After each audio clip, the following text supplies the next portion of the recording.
Good morning. Welcome to Coffee Talk. I'm Mark Bradberry. Why don't you grab a cup and join me this morning? Teachers have literally shaped my life and probably yours as well. You know, I do wish I could remember the names of all those who have taught me over the years, both vocationally and informally. I mean, there were, of course, my parents, my mom and dad. They were there from the very beginning. My two older sisters who taught me how to read before I could even go to school.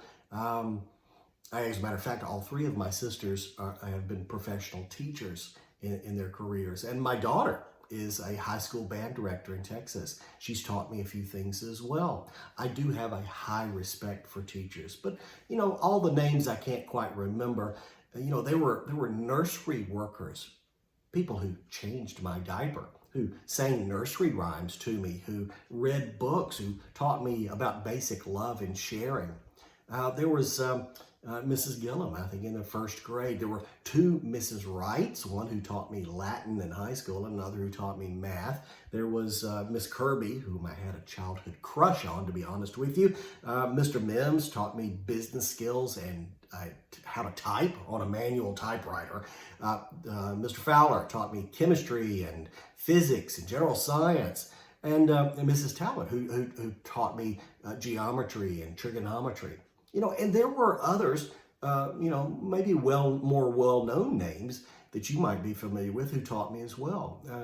I studied under Howard Hendricks, who taught me how to think critically and how to color outside the lines. There was Dr. DeBrand, who taught me the basics of teaching, and Dr. Lanier Burns, who taught me for sure that everybody wants to go where somebody knows your name. You know, lots of teachers. Now, you know, some teachers can sell books and teach in the mainstream. But for the most part, you know, most teachers focus year after year on their small classrooms, on the students that they'll spend months with, and they'll start over every fall with a new group. You know, there are few roles that are more noble and more influential in our formative years than that of teachers. You know, these women and men deserve honor and praise for their devotion. They deserve just and fair and generous compensation for their labors of love. They deserve respect. They deserve a high place in our lives in society, much higher than they're being given currently. It's worthy to note that Jesus, a master teacher himself, said, "A student is not above his teacher." You know, the Bible talks about the worthiness of those who make their livings from teaching knowledge and truth. Teaching truth prepares us. It gives us information and wisdom to store within our hearts and our lives. It establishes what's important over what is immediate. And it helps us to pass that understanding from generation to generation. Teachers teach us how to understand right from wrong, what is good and wholesome, how to understand and do, how to live. Now, Solomon, who was not only a wise king, but a great teacher, said, "The teaching of the wise is a fountain of life. It turns a person from the snares of death." And look, God himself exemplifies the teaching of truth. The psalmist pleaded with God, "Guide me in your truth and teach me, for you are God, my Savior, and my hope is in you all day long." And he acknowledged, God guides the humble in what is right and teaches them his way. Now, those who teach are held to a high standard because of what they do. It's not a profession to be taken lightly or frivolously. James wrote, "Not many of you should aspire to become teachers, my fellow believers, because you know that we who teach will be judged more strictly."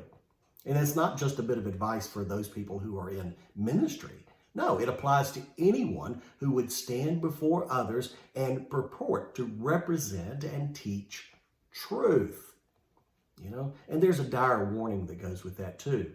You know, it's better to tie a stone around your neck and jump into a river than it is to deceive a little one and cause them to stumble. Now, it's my opinion that we should take care of our teachers. We should support them. We should keep them safe. We should let them practice their craft and remove the encumbrances of politics, of paperwork, of governmental influence and interference, and of unnecessary testing and a production line mentality.